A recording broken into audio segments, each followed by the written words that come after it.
ನಮಸ್ಕಾರ. ನಮಸ್ಕಾರ ಸರ್. ಯಾವರು ನಿಮ್ಮ ಹೆಸರು? ನಮ್ಮ ಹೆಸರು ಮಲ್ಲಿಕಾರ್ಜುನ ಅಂತ ಸರ್. ಮಲ್ಲಿಕಾರ್ಜುನ. ಯಾವರು? ನಮ್ದು ಒಳಗುಂದೆ ಸರ್. ಒಳಗುಂದೆ. ಕರ್ನೂಲು ಡಿಸ್ಟಿಕ್ ತಾಲೂಕು ಒಳಗುಂದೆ ಮಂಡಲ ಸರ್. ಎಷ್ಟು ವರ್ಷ ಆಯ್ತು ನೀವು ಮೆಣಸಿನಕಾಯಿ ಬೆಳೆಸಕ್ಕೆ? ಒಂದು 4-5 ವರ್ಷದಿಂದ ಮೆಣಸಿನಕಾಯಿ ಬೆಳೆಸ್ತೀವಿ ಸರ್. ಹೌದಾ? 4-5 ವರ್ಷದಿಂದ ಬೆಳೆಸ್ತಾ ಇದ್ದೀವಿ ಸರ್ ನಾವು. ಮೊದಲು ಕೆಮಿಕಲ್ ಅದೆಲ್ಲ ಹೊಡಿತಿದ್ರಿ? ಕೆಮಿಕಲ್ ಎಲ್ಲ ಹೊಡಿತಾ ಇದ್ದೀವಿ ಸರ್.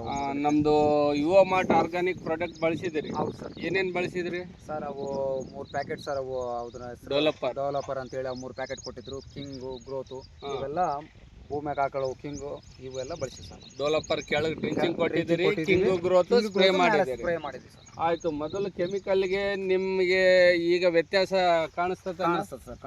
ಮೊದಲು ಹೆಂಗ ಕಾಯಿ ಬರ್ತಿತ್ತು, ಈಗ ಹೆಂಗ್ ಕಾಯಿ ಬಂದದ ಗೊತ್ತದ? ಕೆಮಿಕಲ್ಗೆ ಏನಾತಂದ್ರೂ ಇಷ್ಟೊಂದು ಶೈನಿಂಗ್ ಆಗಲಿ, ಕಾಯಿ ಹಿಡಿಯೋದಾಗ್ಲಿ ಇಷ್ಟೊಂದು ಕಾಣಿಸ್ತಿಲ್ಲ ರೀ ನಮ್ಗೆ.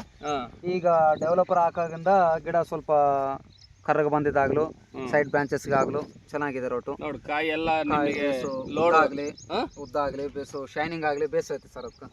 Okay okay.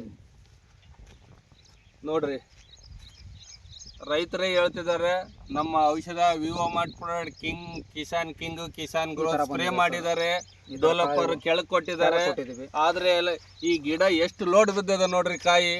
ನಮ್ಮ ಪ್ರಾಡಕ್ಟ್ ಒಂದೇ ಸಲ ಯೂಸ್ ಮಾಡಿದ್ದಾರೆ ಇವರು ಮೊನ್ನೆ. ಈಗ ನೆಕ್ಸ್ಟ್ ಟೈಮ್ ಹೇಳ್ತಿದ್ದಾರೆ ಇವರು. ಎಲ್ಲಾ ರೈತರು ಬಳಸಬಹುದಾ ನಿಮ್ಮ ಪ್ರಕಾರ? ಏನು ಬಯಲ್ದೆ ಬಳಸಬಹುದು ನೋಡ್ರಿ. ರೈತರು ಹೇಳ್ತಿದ್ದಾರೆ ನೆಕ್ಸ್ಟ್ ನಾನು ಗೊಬ್ಬರ ಇಲ್ದಂಗನೆ ಹಾಕ್ತಿದ್ದೀನಿ ಅಂತ ಹೇಳಿ ಅವ್ರ ಮನಸ್ಪೂರ್ವಕ ಹೇಳ್ತಿದ್ದಾರೆ. ನೋಡ್ರಿ ರೈತರೇ, ನಮ್ಮ ಪ್ರಾಡಕ್ಟ್ ಇಷ್ಟು ತಾಕತ್ತೈತೆ, ದಮ್ ಐತೆ, ಯೂಸ್ ಮಾಡ್ರಿ, ಒಳ್ಳೆ ಇಳುವರಿ ಪಡ್ರಿ ಅಂತೇಳಿ ನಾನು ನಿಮ್ಮ ಹತ್ರ ಕೇಳ್ಕೊಳ್ತಾ ಇದ್ದೀನಿ. Okay, thank you Mallikarjun.